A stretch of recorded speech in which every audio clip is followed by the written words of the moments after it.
welcome back, dear Susan O'Shaughnessy. And we've known her many years, and she does such beautiful work.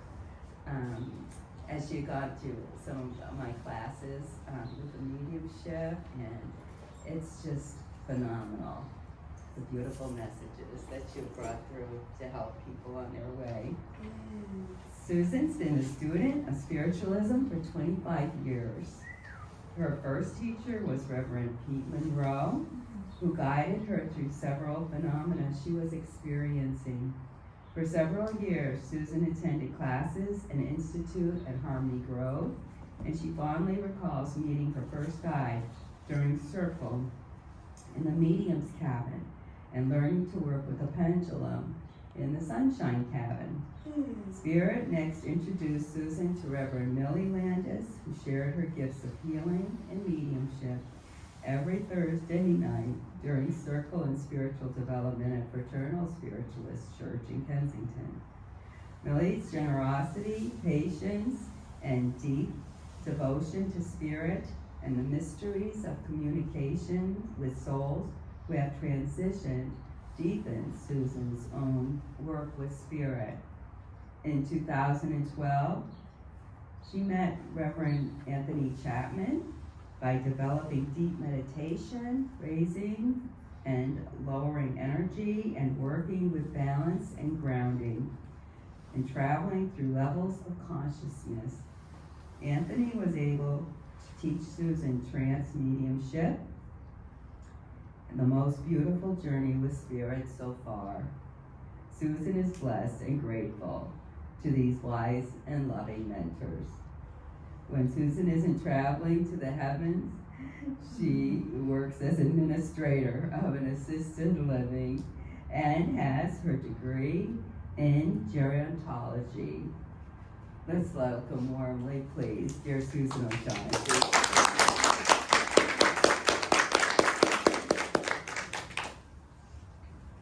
Good morning. Good morning. This is not easy for me to share this talk with you. This is something that is very personal. I didn't want to do it, but Spirit made me. The only person who knows a little bit about this part of my life is Diane.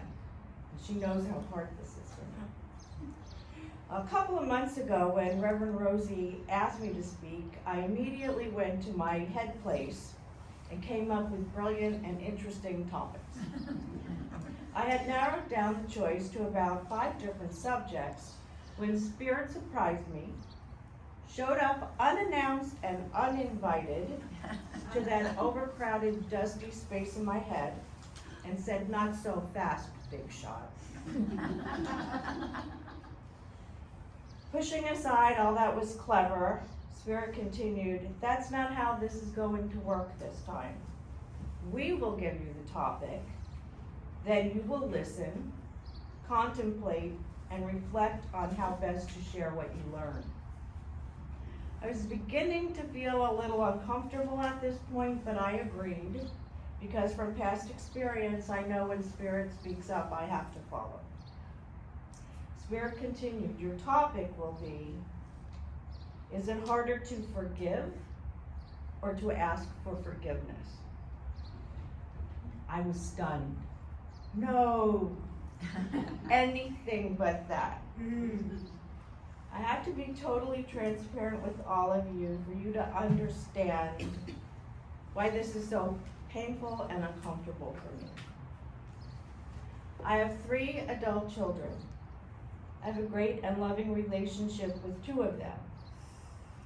My middle child, a daughter, has not spoken to me in over 2 years. She got married and recently bought a home in Seattle without sharing any of that part of her life with me. I don't know her husband's name. I don't know her address. I did something that caused her to choose not to have me in her life. Sometimes Spirit can be very powerful in letting us know what we need to work on next. So I am coming from a place of deep humility, abandon, and surrender as I share today's topic. Is it harder to forgive or to ask for forgiveness? I asked a lot of friends how they would answer this question over the last month. The responses were pretty even, with half feeling that it's harder to forgive, and the other half struggling with having to ask for forgiveness. Everyone posed different scenarios. Mostly everyone had a cutoff place, but everyone wanted to share their thoughts and discuss this question more deeply. To truly forgive someone means you never bring up the hurtful experience again. You leave it behind, live in the present with the violation completely erased. In some instances, it's hard to imagine that anyone could forgive a certain act. Diane and I discussed this at length the other night. We discussed court cases where a parent forgives a child's murderer. I asked, how is that even possible? And Diane said, that's when grace enters the forgiver. What is grace? Grace is defined as God's unmerited favor, love, and kindness given to humanity, and it cannot be earned. It just is given. Grace is a free and unexpected expression of God's goodness. Isn't that the song we just sang? See how this works? Grace is a demonstration of God's love, mercy, and compassion, showing His willingness to help people despite our imperfections. Grace enables forgiveness. There's even a grace acronym. Ready? G. G is for generosity, the will to do something more for others. R is for respect, the dignity of life and work. A is for action, the mechanisms of change. C is for compassion, concern for others. E is for energy, here comes spirit, the spirit that catalyzes us. So you can see how, by the gift of grace, the most hideous act could be forgiven. All right, spirit steps in at this point again and reminds me that my daughter's middle name is Grace. See how this works as spirit and gently winks? You picked her name. When I was younger, I had a real difficult time with the parable of the prodigal son. It's the most difficult parable. I never understood it from about 6th grade all the way until I had children.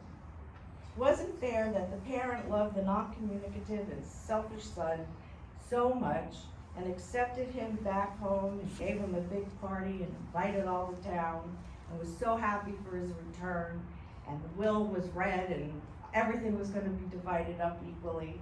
This seemed so unfeeling of the parent for the other son who had stayed loyal and assisted him all those years. But now, with spirit filling my heart and soul with compassion, I would celebrate the same way as that parent if my daughter was just to contact me or take my call or answer a text. It is far better to forgive than to stay at unforgiven. But what do you get for forgiving? What's in it for you? On a TED Talk, there's a woman who is a younger adult woman whose mother and teenage brother was shot to death in their home by her brother's friend. She discusses why we have to forgive. Forgiveness is designed to set you free. You are never free when you stay tethered to the person who caused your pain, or you stay anchored to the weight of that act, and you carry them around with you, never able to move on. Forgiveness allows you to say, I know what you did is not okay, but I recognize that you are more than that action. I don't want to be held captive with you anymore, to this thing anymore. Forgiveness allows the tether to be cut. Forgiveness allows you to create space for growth, healing, and fostering better relationships with yourself and others. To forgive with the gift of grace allows healing. We're done with the first part. Now, on to asking for forgiveness. Many of my friends had a hard time with this one. Yeah, it's hard to ask for forgiveness. The most repeated reason was because it makes us vulnerable. It proves we are imperfect. We are admitting we were wrong, or that we made a mistake. It takes away our power. Forgiveness is tied to other emotions and fears that can become part of our identity. Hi.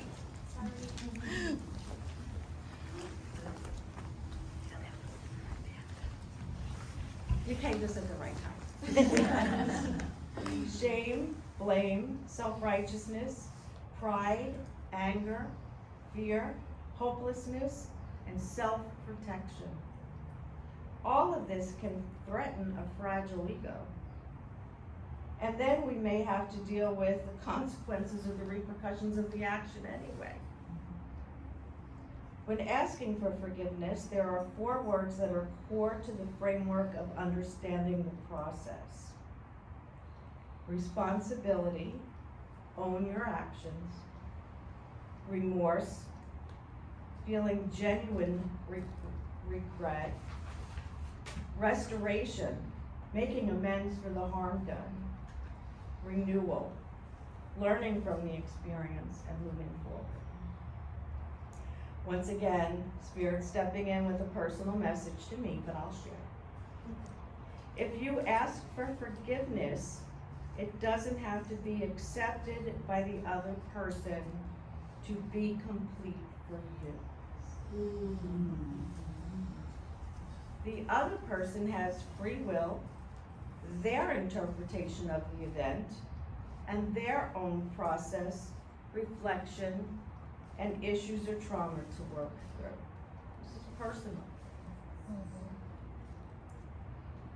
Then Spirit says it's for me to ponder on the words in the Our Father, which we just finished praying. Forgive us our trespasses as we forgive those who trespass against us. Which reminds me of my commitment to forgive in a way that I would want God to forgive me for my transgressions. Spirit envelops me at this moment, always loving, forgiving, and healing. Spirit tells me it will take time with my daughter, but I am working every day on healing our relationship. Spirit reminds me of Ho'oponopono and asks me to finish by sharing this with you. So Diana, if you could just pass these out, thanks. A few years ago, Deanna Leone, who is a wonderful therapist and medium, introduced some of us to this beautiful and powerful Hawaiian practice of forgiveness and reconciliation.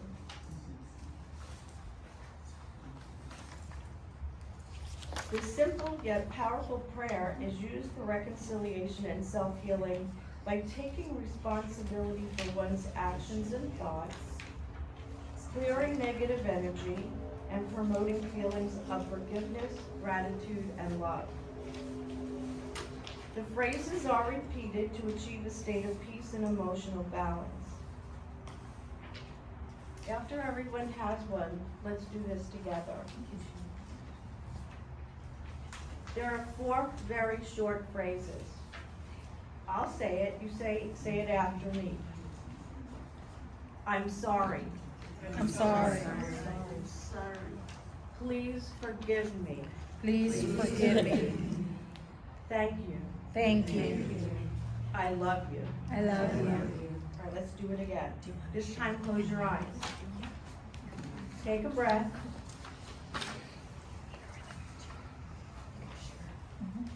I'm sorry. I'm sorry. Please forgive me. Please forgive me. Thank you. Thank you.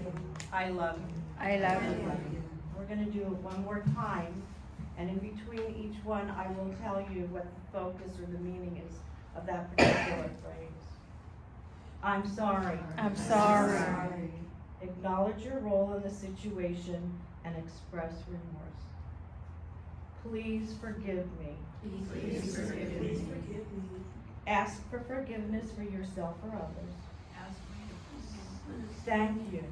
Thank you. You're expressing gratitude for the lessons learned. I love you. I love you. You're sending love and acceptance to yourself, the situation, and the universe. Breathe and be present. Take deep breaths and allow yourself to fully experience any feeling that arises.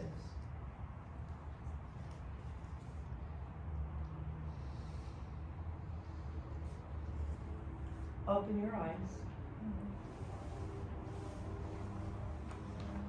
I'm sorry. I'm so sorry. Please forgive me. Please forgive me. I love you all. I love you. Thank you.